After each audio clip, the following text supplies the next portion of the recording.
Hello student, Paul sir academy में आपका स्वागत है। पिछले बार मैंने क्लास लिया था आपका आरबीआई एंड इट्स फंक्शन। उसमें फंक्शन में हमने तीसरा नंबर का फंक्शन देखा था, चौथे नंबर का फंक्शन मॉनेटरी पॉलिसी। ये आरबीआई जो है मॉनेटरी पॉलिसी यानी वित्तीय नीति फॉर्मुलेट भी करता है और रेगुलेट भी करता है, यानी बनाता भी है और उसको संचालित भी करता है।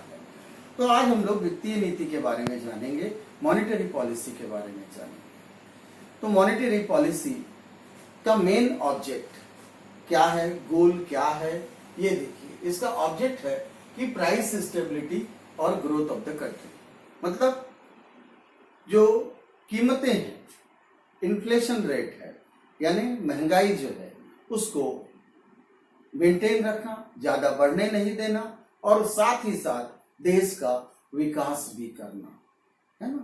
तो इन्फ्लेशन का अर्थ तो मेरे ख्याल से हर स्टूडेंट समझता होगा आज की डेट में, है ना। इनडायरेक्टली उसको महंगाई ही से ही जोड़ा जाता है, परंतु एक्चुअली इन्फ्लेशन होता है कि पैसा अगर मार्केट में इन्फ्लेट होता है, बढ़ता है, तो लोगों के पास परचेजिंग पावर बढ़ती है, क्रय शक्ति बढ़ती है, जिसके कारण सामान जो है परचेजिंग डिमांड बढ़ती है। डिमांड बढ़ने के कारण कीमतें बढ़ना चालू करती हैं। परंतु अगर वहीं पर पैसे कम हो जाए, मार्केट के अंदर लिक्विडिटी कम हो जाए, तो उस स्थिति में वो इन्फ्लेशन नहीं हो पाता, वो रुक जाता है, क्योंकि लोगों की परचेजिंग पावर वहीं पर खत्म हो जाती है, कम हो जाती है।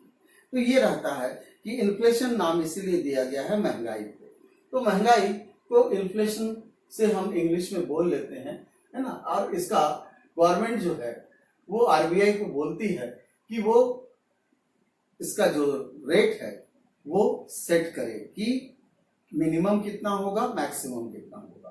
तो ये जो प्लानिंग रहती है ये 5 साल की प्लानिंग रहती है मॉनेटरी पॉलिसी की, जो कि 2016 में सितंबर में ये लागू हुआ था मॉनेटरी पॉलिसी। अब ये अगस्त में खत्म हो जाएगा, फिर सितंबर 2021 से नई मॉनेटरी पॉलिसी बनेगी। तो ये जो पुरानी मॉनेटरी पॉलिसी हमारे पास थी है, जो अभी चल रही है और 3 महीने और 4 महीने चलेगी, तो इसमें हम क्या क्या हमारे पास गोल दिया गया है आरबीआई को, वो हम थोड़ा सा जान लें। उसमें ये गोल दिया गया है कि उनको इन्फ्लेशन को जो है मिनिमम 2% रखना है और मैक्सिमम 6%, और एवरेज जो है वो 4%, यानी 4% तक की महंगाई को एवरेज रखना है। 2 से कम नहीं जाना चाहिए और 6 से अधिक नहीं होना चाहिए। तो ठीक उसी प्रकार से हमारा आज का इन्फ्लेशन भी वही 4.5% के आसपास है। तो यह आरबीआई के गवर्नमेंट के अनुसार से आरबीआई इसको बराबर मेंटेन करते हुए चल रही है। अब जब इसकी कमेटी बनाई गई, तो कमेटी किस सेक्शन के अंतर्गत बनाई गई? 45ZB of RBI act 1934A। 1934A के तहत ये कमेटी को बनाया गया और इसमें 6 मेंबर रखे गए मॉनेटरी पॉलिसी कमेटी में। तो अभी जो वर्तमान में 6 मेंबर है उसके बारे में मैं जरा आपको बता दूं कि ये 6 मेंबर कौन कौन है। तो पहला मेंबर है governor RBI Shaktikanta Das, chairperson x official. उसके बाद दूसरे है डिप्टी गवर्नर आरबीआई जो माइकल देवव्रत पात्रा, एमडी पात्रा, ये इंचार्ज है मॉनेटरी पॉलिसी के और ये भी मेंबर एक्स ऑफिसियो है। और उसके बाद तीसरा रहता है एक और ऑफिसर आरबीआई का जो कि ईडी लेवल का रहता है, उनका नाम है एमके सग्गर, जो कि नॉमिनेट किए जाते हैं सेंट्रल बोर्ड के द्वारा। ये भी मेंबर एक्स ऑफिसियो है। तो ये जो बार बार एक्स ऑफिसियो आपको तंग कर रहा है वो उसका ये कहना है कि वो अपना काम तो संभालेंगे ही संभालेंगे, जैसे गवर्नर हुआ, डिप्टी गवर्नर हुआ, उसके अलावा ये काम उनको अलग से ऑफिशियली करना है। ऐसा नहीं है कि आप मैं ये कर रहा हूं तो बाकी कुछ नहीं करूंगा, ऐसा नहीं है। इसलिए इनको सबको मेंबर एक्स ऑफिसियो कहा जाता है। इसके अलावा भी अब हम आते हैं कि 3 इन लोग बाहर से लेते हैं जो कि बहुत ही विज्ञ होते हैं, बहुत ज्यादा उस क्षेत्र में उनकी स्टडी बहुत अधिक होती है। तो उसमें से पहला लिया गया है आशिमा गोयल को, जो कि इकोनॉमिक्स की प्रोफेसर है। कहां पर? IGIDR, Indira Gandhi institute of development research. यहाँ पर ये प्रोफेसर हैं, इकोनॉमिक्स के प्रोफेसर हैं, इनको एक मेंबर बनाया गया है आरबीआई के मॉनेटरी पॉलिसी कमेटी के अंतर्गत। तो ये एक मेंबर हुई। 5वें नंबर के मेंबर हैं शशांक भिड़े, जो कि सीनियर एडवाइजर हैं। कहाँ के? NCAER, मतलब national council of applied economic research, ये न्यू दिल्ली में स्थित है ना। और ये इनको भी एज ए मेंबर, 5वां मेंबर इनको लिया गया है। और 6वां मेंबर आरबीआई के मॉनेटरी पॉलिसी कमेटी के हैं जयंत वर्मा, जो कि इंडियन इंस्टीट्यूट ऑफ मैनेजमेंट के अहमदाबाद के प्रोफेसर हैं। इसके प्रोफेसर हैं फाइनेंस और अकाउंट्स के, ये भी एक मेंबर हैं। इस प्रकार से ये 6 मेंबर मॉनेटरी पॉलिसी के अंतर्गत होते हैं। अब इसमें हम ये देखें कि इंपॉर्टेंट पॉइंट है related to monetary policy committee. क्या क्या इंपॉर्टेंट पॉइंट है कि मीटिंग को कम से कम साल में 4 बार होना चाहिए। यद्यपि अभी हमको ये देखने में आ रहा है कि हर 2 महीने में इसकी मीटिंग हो रही है, तो पर जो मिनिमम जो टाइम है कि कितना बार होना चाहिए साल में, तो वो 4 बार होनी चाहिए, यानी हर 3 महीने में 1 बार। उससे ज्यादा हो सकते हैं। जैसे अभी पिछले कुछ समयों से देखा जा रहा है कि साल में करीब 6 बार ये मीटिंग हो रही है। और उसके साथ साथ इसमें कम से कम 4 मेंबर होने चाहिए, क्योंकि हर एक मेंबर का 1 वोट होता है। टोटल 6 वोट है। 6 वोट में अगर 4 वोट एक तरफ पड़े तो वो पॉलिसी लागू हो जाती है। परंतु यदि 3 लोग ही आएंगे कमेटी में तो वो कोरम पूरा नहीं हो पाएगा। इसीलिए कम से कम 4 मेंबर के साथ मीटिंग होना जरूरी है। 6 आए तो बहुत अच्छी बात है, उसमें से अगर 4 वोट जिस तरफ भी पड़ेगा वो पॉलिसी जो है वो तुरंत मॉनेटरी पॉलिसी वो वाली अगले 2-3 महीने के लिए, जब तक कि नेक्स्ट मीटिंग नहीं होती तब तक के लिए इम्प्लीमेंट हो जाती है। अब ये देखें हम कि इसके अंतर्गत मॉनेटरी पॉलिसी के अंतर्गत इंस्ट्रूमेंट जो है वो क्या क्या है। तो पहला है रेपो रेट। अब ये रेपो रेट के बारे में आप सुनते तो बहुत होंगे। तो ये रेपो रेट वो रेट है जिस रेट पर commercial bank reserve bank of India से ऑन डिमांड शॉर्ट टर्म के लिए, यानी कि 1 दिन से लेकर के 180 दिन तक के लिए उधार ले सकती है। तो वो उधारी उसको किस रेट पे मिलेगा? 4% की रेट पे मिलेगा। ये डेली बेसिस पे लगाया जाता है इस ब्याज को। यानी अगर वो क्या नाम है, इस बीच में अगर पैसा उसने वापस कर दिया रिजर्व बैंक ऑफ इंडिया को जो लिया था, तो जैसे 45 दिन के बाद वापस कर दिया तो वो 45 दिन का ही ब्याज लगेगा। ऐसा नहीं है कि नहीं भाई पूरा हम 180 दिन का लेंगे, ऐसा नहीं। डेली बेसिस पे ये इंटरेस्ट लिया जाता है। उसके बाद दूसरा है रिवर्स रेपो रेट। तो रिवर्स रेपो रेट में 2 बातें आती है।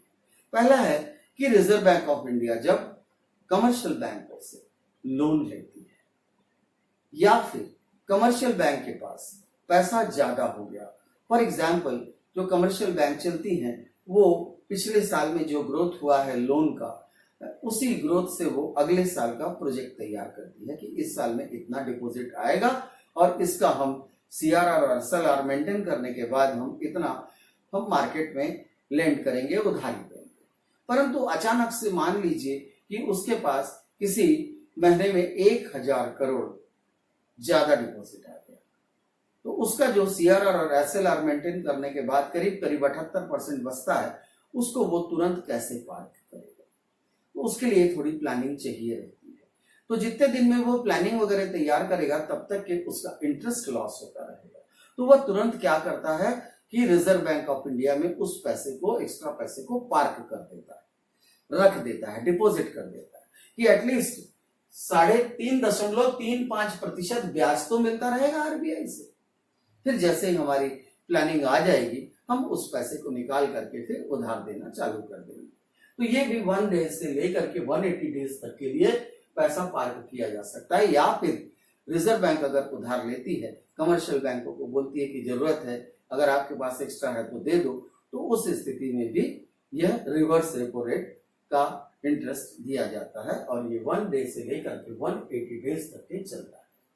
चलिए, अब कोई मेरे ख्याल से आपके दिमाग में रेपो रेट और रिवर्स रेपो रेट के बारे में कोई शंका नहीं रह गई होगी, क्योंकि ये ऑन डिमांड पेमेंट किया जाता है, भुगतान दिया जाता है या जमा किया जाता है।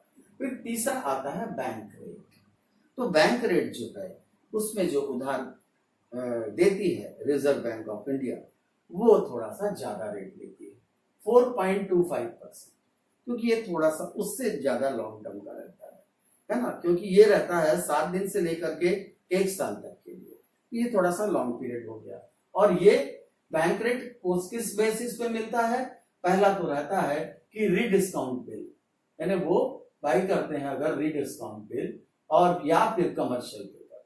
अब आप बोलोगे कि रीडिस्काउंट बिल, अरे बिल ऑफ एक्सचेंज तो आप लोग जानते हैं, जैसे नेगोशिएबल इंस्ट्रूमेंट में 3 होते हैं, मैंने आपको पहली क्लास में बताया था इसके बारे में कि प्रॉमिसरी नोट होता है, दूसरा बिल्स ऑफ एक्सचेंज होता है, तीसरा चेक होता है। तो ये जो बिल्स ऑफ एक्सचेंज है इसको जब डिस्काउंट किया जाता है तो इसको डिस्काउंट ऑफ बिल बोलते हैं। फिर उस डिस्काउंट बिल को अगर रीडिस्काउंट कर रही है बैंक, किसके पास? आरबीआई के पास, तो उस स्थिति में आरबीआई उसमें 4.25% ब्याज देती है। किसको लेती है? किससे? कमर्शियल बैंकों से।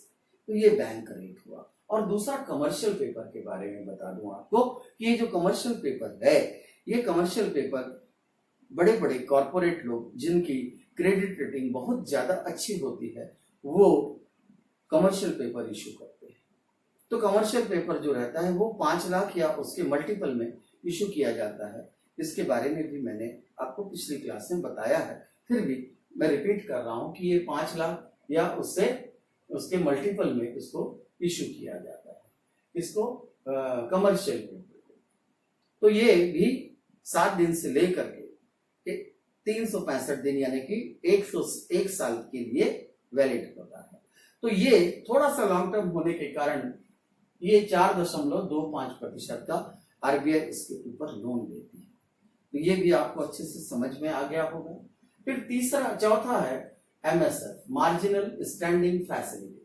तो ये जो मार्जिनल स्टैंडिंग फैसिलिटी है ये एक प्रकार से पेनल रेट है, मतलब आपको पेनल्टी लगा रही है। क्यों? आपने सब टाइप का लोन ले लिया, रेपो रेट भी ले लिया, बैंक रेट भी ले लिया, अब सब लेने के बाद आप बोलते हो कि नहीं, रिजर्व बैंक को बोल रहा हूँ कि और दे भैया पैसा और दे। तो अब उस समय में रिजर्व बैंक किस बेसिस पर पैसा देती है? वो ये देखती है कि आपका कितना एसएलआर जमा है ना। अभी एसएलआर के बारे में और अच्छे से आगे में जाकर के बताऊंगा, यही है। तो एसएलआर आपका कितना जमा है, तो उस एसएलआर को एक प्रकार से समझिए कि सिक्योरिटी बना करके उसके बेसिस पे ये 4.25% की रेट से जो है वो आरबीआई उधार देती है कमर्शियल बैंकों को। समझ में आया? तो ये जो एसएलआर है, स्टैट्यूटरी लिक्विडिटी रेशियो, यहाँ हम थोड़ी देर के बाद पढ़ेंगे तो उसको मैं ज्यादा डिटेल में बताऊंगा उस समय पे। अब ये रहा एलएएफ, लिक्विडिटी एडजस्टमेंट फैसिलिटी। तो आरबीआई ने ये का जो एलएएफ है, लिक्विडिटी एडजस्टमेंट फैसिलिटी है, इसने चालू किया है। ये बैंक को हेल्प करता है। क्या? लिक्विडिटी जब मिसमैच होती है तो वह रेपो रेट और रिवर्स रेपो रेट के थ्रू पैसा जमा करके या निकाल करके उस मिसमैच को मैनेज कर सकता है। तो इसलिए ये एलएएफ की फैसिलिटी आरबीआई के द्वारा प्रदान की गई। फिर हम आते हैं 6 कॉरिडोर। कॉरिडोर जो रहता है वो मार्जिनल स्टैंडिंग फैसिलिटी, मतलब 4.25% और रिवर्स रेपो रेट यानी 3.35%, इसका जो गैप है यानी कि 0.9%, ये कॉरिडोर कहलाता है। तो ये दोनों का जो डिफरेंस है ये कॉरिडोर कहलाता है। और जब मनी मार्केट के हम जाते हैं तो कॉल मनी मार्केट में जो रेट डिसाइड होता है इस कॉरिडोर को देखते हुए ही इसका एडजस्टमेंट होता है। तो इस प्रकार से जो कॉरिडोर का ये इंपॉर्टेंट है कि एमएसएफ, मार्जिनल स्टैंडिंग फैसिलिटी, और रिवर्स रेपो रेट, मतलब जो सबसे कम रेट है और मार्जिनल स्टैंडिंग फैसिलिटी जो है वो सबसे ज्यादा रेट है, इन दोनों के बीच का जो गैप है वही कॉरिडोर कहलाता है। इसके बाद हम आते हैं कैश रिजर्व रेशियो, जो कि अभी 3.5% है। परंतु ये आप 3% ब्याज मत समझिए, ये रहता है कि हर कमर्शियल बैंक में आप हम सब पैसे डिपॉजिट करते हैं। और पैसा किस टाइप से डिपॉजिट करते हैं? कभी सेविंग बैंक में करते हैं, कोई करंट अकाउंट में करते हैं, कोई फिक्स डिपॉजिट में करता है, कोई क्यूमुलेटिव फिक्स डिपॉजिट में करता है और कोई रिकरिंग डिपॉजिट में करता है। तो दो प्रकार से हम मुख्य जो है वो डिपॉजिट करते हैं। कौन कौन सा डिपॉजिट होता है? करंट अकाउंट और सेविंग बैंक अकाउंट हो गया डिमांड डिपॉजिट। तो ऑन डिमांड हम जब इसमें से हम पैसा निकाल लेते हैं तो इसको कहा जाता है डिमांड डिपॉजिट। और fix deposit, cumulative fix deposit और रिकरिंग डिपॉजिट, इसको कहा जाता है टर्म डिपॉजिट। तो ये बैंक के लिए डिमांड लायबिलिटी भी है और टर्म लायबिलिटी भी है, क्योंकि हम अगर बैंक में पैसा जमा कर रहे हैं तो एक प्रकार से उसने हमसे उधारी लिया है और हमको वो ब्याज प्रोवाइड कर रहा है। तो ये डिमांड एंड टाइम लायबिलिटीज। तो हमने जितना भी पैसा जमा किया है, मतलब बैंक के अंदर जितना भी एनडीटीएल आया है, देखिए एनडीटीएल का वर्ड यूज किया गया होगा, नहीं किया गया है तो मैं आपको बता दे रहा हूं, ये NDTL net demand and time liability, मतलब उसमें कौन कौन से आ गए? आपके डिमांड डिपॉजिट आ गए और टाइम डिपॉजिट आ गए। इसका जो भी टोटल रहता है, इसका फ्राइडे क्लोजिंग को चेक किया जाता है कि फ्राइडे क्लोजिंग में हमारा कितना डिपॉजिट पिछले हफ्ते की तुलना में बढ़ा है या कमा है। सपोज थोड़ी देर के लिए 100 करोड़ का डिपॉजिट पिछले हफ्ते की तुलना में बढ़ा है इस हफ्ते, तो हमको 3.5% उस 100 करोड़ का 3.5% मतलब 3.5 करोड़ रुपए आरबीआई में जमा करना होगा। अब आपके दिमाग में ये आएगा कि आरबीआई में कहाँ जमा करने जाएंगे हम? जी, यहाँ पर हर डिस्ट्रिक्ट में आरबीआई जो है अपने बहुत सारे चेस्ट बैंक रखती है ना। जहाँ एसबीआई है वहाँ एसबीआई, जहाँ आरबीआई है वहाँ तो है ही है, जहाँ एसबीआई है वहाँ पर एसबीआई को चेस्ट बैंक दिया गया है, और जहाँ एसबीआई नहीं है वहाँ पर दूसरे बैंकों को भी, नेशनलाइज बैंकों को भी चेस्ट ब्रांच बनाया जाता है। तो वो जो चेस्ट रहता है वो आरबीआई के द्वारा लगाया जाता है। उसमें जब हम पैसा डालते हैं, कोई भी बैंक पैसा डालती है उसके अंदर शाम को, तो वह आरबीआई में जमा हो गया। तो ये जो मेंटेन करना पड़ता है कि total time and demand and time liability का, टोटल डिपॉजिट्स का 3.5% जमा रखना पड़ता है। मतलब ये है कि अगर 100 रुपए आपने पाया है पब्लिक से, तो 3.5 रुपए तो आपका रिजर्व बैंक में जमा। अब आते हैं हम एसएलआर में, statutory liquidity ratio. Statutory liquidity ratio जो कि अभी 18%, ध्यान रखिएगा। ये स्टैट्यूटरी लिक्विडिटी रेशियो है क्या? तो गवर्नमेंट क्या कहती है हर बैंक को कि आपको जितना भी डिमांड डिपॉजिट और टाइम डिपॉजिट में पैसा मिला है उसमें फ्राइडे क्लोजिंग में आप बैलेंस देखिए और उसका 18% आप गवर्नमेंट सिक्योरिटी में मेंटेन करेंगे। मतलब गवर्नमेंट सिक्योरिटी आपको परचेज करके रखना पड़ेगा। जैसे सपोज आपका हर हफ्ते ये चलता है, तो पिछले हफ्ते से इस हफ्ते अगर 100 करोड़ का डिपॉजिट बढ़ा है, उस स्थिति में आप 18 करोड़ का गवर्नमेंट सिक्योरिटी परचेज करेंगे जब मंडे को स्टॉक एक्सचेंज खुलेगा। उस स्थिति में या ओपन मार्केट ऑपरेशन से आप खरीदेंगे, तो इस स्थिति में आपको 18 करोड़ रुपए, उस 100 करोड़ में से 18 करोड़ का जो है वो गवर्नमेंट सिक्योरिटी परचेज करना होगा। तो अब ये रहता है कि अगर आपका डिपॉजिट कम हो गया, सपोज 100 करोड़ से कम हो गया, तो आप 18 करोड़ का जो गवर्नमेंट सिक्योरिटी है वो सेल करेंगे जैसे ही सोमवार को स्टॉक मार्केट खुलेगा, या फिर आप ओपन मार्केट ऑपरेशन में भी जाकर के बैंक जो है वो उसको सेल कर सकते हैं। तो ये आपको अच्छे से क्लियर हुआ कि स्टैट्यूटरी लिक्विडिटी रेशियो क्या होता है, कि गवर्नमेंट सिक्योरिटी खरीदना होता है जितना भी net demand and time liability होती है किसी भी कमर्शियल बैंक की। तो ये हुआ आपके सामने लिक्विडिटी रेशियो, दोनों कैश रिजर्व रेशियो और स्टैट्यूटरी लिक्विडिटी रेशियो। एक बात और भी की गई है इसमें कि लिक्विडिटी को कंट्रोल करने के लिए एसएलआर और सीआरआर को गिराया जाता है या कभी भी उठाया जाता है ना। मार्केट में अगर लिक्विडिटी कम हो रही है, पैसा कम है, तो पैसा अगर कम होगा तो डिफ्लेशन आने लग जाएगा। मतलब मुद्रा अवस्फीति, जो रेट हैं वस्तुओं के वो नीचे उतरने लग जाएंगे, जो कि अर्थव्यवस्था के लिए बहुत खतरनाक होता है ना। तो इसीलिए ये SLR और CRR को क्या किया जाता है, उस समय में थोड़ा कम कर दिया जाता है। कम करने से क्या होता है कि बैंकों के पास लिक्विडिटी ज्यादा आती है और वह लोन के रूप में इधर उधर बांटता है। तो जैसे ही लोन के रूप में इधर उधर बांटता है तो लोगों के पास लिक्विड ज्यादा आ गया, पैसा आ गया और परचेजिंग पावर बढ़ी। जैसे परचेजिंग पावर बढ़ती है तो वो डिमांड क्रिएट करता है और डिमांड करेगा जैसे ही तो वस्तु की कीमत धीरे धीरे अप होने लगती है। तो मार्केट में जब टाइट स्थिति आती है, माने कि डिफ्लेशन की ओर जा रहा है और स्फीति की ओर जा रहा है, तो वो क्या करते हैं, CRR और SLR को थोड़ा सा नीचे उतार देते हैं। परंतु जैसे लिक्विडिटी हाई हो जाती है और इन्फ्लेशन में जोर पड़ने लग जाता है तो वो SLR और CRR को थोड़ा सा अप करते हैं जिससे कि मार्केट की लिक्विडिटी कम हो जाए। तो इसको किया जाता है। जनरली CRR को ज्यादा यूज किया जाता है, SLR को उतना यूज नहीं किया जाता है और उसका उपयोग जो लिक्विडिटी के लिए वो रेपो रेट के थ्रू भी किया जाता है कि रेपो रेट को थोड़ा बढ़ा दिया जाता है। तो उससे मार्केट में पैसा थोड़ा महंगा जाता है, महंगा जाता है तो लोन भी महंगा होता है, लोन महंगा होता है तो लोग धीरे धीरे ऐसा रहता नहीं थोड़े दिन के बाद खरीदेंगे जब रेट उतर जाएगा। तो इस प्रकार से वो परचेसिंग पावर को सीज करता है।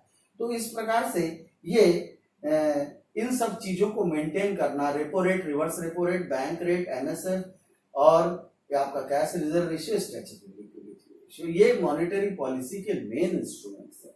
इसके बाद आते हैं हम ओपन मार्केट ऑपरेशन। अभी मैं कई बार इस बात का उपयोग किया हूं कि ओपन मार्केट ऑपरेशन जब कभी भी क्या होता है कि बैंकों को गवर्नमेंट सिक्योरिटी परचेज करना होता है और स्टॉक एक्सचेंज अगर बंद है थोड़ी देर के लिए, छोटी छोटी बातों के लिए स्टॉक एक्सचेंज बंद हो जाते हैं, तो स्टॉक एक्सचेंज अगर बंद है तो वो ओपन मार्केट ऑपरेशन कर सकते हैं, मतलब आपस में ही लेन देन वो कर सकते हैं। तो आपस में लेन देन कर करके वो अपना गवर्नमेंट सिक्योरिटी को बैलेंस कर सकते हैं। इसके बाद हम लोग आखिरी में आते हैं मार्केट स्टेबलाइजेशन स्कीम। ये 2004 में बनी। तो पहले ये बता दूं आपको कि 2004 के पहले जब गवर्नमेंट सिक्योरिटी में पैसा डाला जाता था तो सबसे छोटा होता था ट्रेजरी बिल। ट्रेजरी बिल चालू होता था 91 डेज से और 364 डेज तक जाता था। तो ट्रेजरी बिल जो है वो सबसे छोटा माना जाता था, परंतु ये हुआ कि उससे भी कम दिन के लिए अगर हमको गवर्नमेंट सिक्योरिटी में प्ले करना है उसके लिए कोई व्यवस्था नहीं थी। परंतु अभी 2004 के बाद ये जो मार्केट स्टेबलाइजेशन स्कीम चालू किया गया उसमें ये कैश मैनेजमेंट बिल लाया गया। तो ये जो कैश मैनेजमेंट बिल है ये ट्रेजरी बिल का छोटा रूप है, मतलब ट्रेजरी बिल 91 डेज से चालू होता है, ये 91 से नीचे, बिलो 91 डेज, मतलब एक दिन से लेकर के 90 दिन तक के लिए आप गवर्नमेंट सिक्योरिटी को इसमें परचेस और सेल कर सकते हो। तो ये नया चीज आया, अच्छा चीज आया, बैंकों के लिए ये सुविधाजनक हो गया। मार्केट स्टेबलाइजेशन स्कीम जो है जो 2004 में आया अभी भी सुचारू रूप से चल रहा है। तो आपने ये अच्छे से जाना कि मॉनेटरी पॉलिसी RBI की किस प्रकार से भारत में अपने देश में विभिन्न वित्तीय व्यवस्थाओं को रेगुलेट करती है और फॉर्मुलेट भी करती है। तो उम्मीद करता हूं कि ये क्लास आपको बहुत अच्छी लगी होगी। कुछ लोगों के डिमांड आए हैं कुछ विशेष चैप्टर के लिए, मैं उसकी जरूर व्यवस्था करूंगा और जल्द से जल्द उनको देने की कोशिश करूंगा। तो अगर आपको पसंद आया है तो लाइक और सब्सक्राइब जरूर करिएगा, क्योंकि और बेल को जरूर दबाइएगा, जिससे कि मेरे जो अगले जो भी क्लासेस आएंगे YouTube में वो आपको पहले से मालूम चल जाएंगे, जिसका आप लाभ उठा सकेंगे। और ये भी कहूँगा कि आप ऑनलाइन या ऑफलाइन पॉलसर एकेडमी को ज्वाइन कर सकते हैं। polsaracademy.com में जा करके दोनों फैसिलिटी है और बहुत इकोनॉमिक रेट में। तो बस आज मैं यहीं पर अपने शब्दों को विराम देता हूँ। अगली बार फिर एक नए टॉपिक और इंटरेस्टिंग टॉपिक के साथ आपके सामने आऊंगा।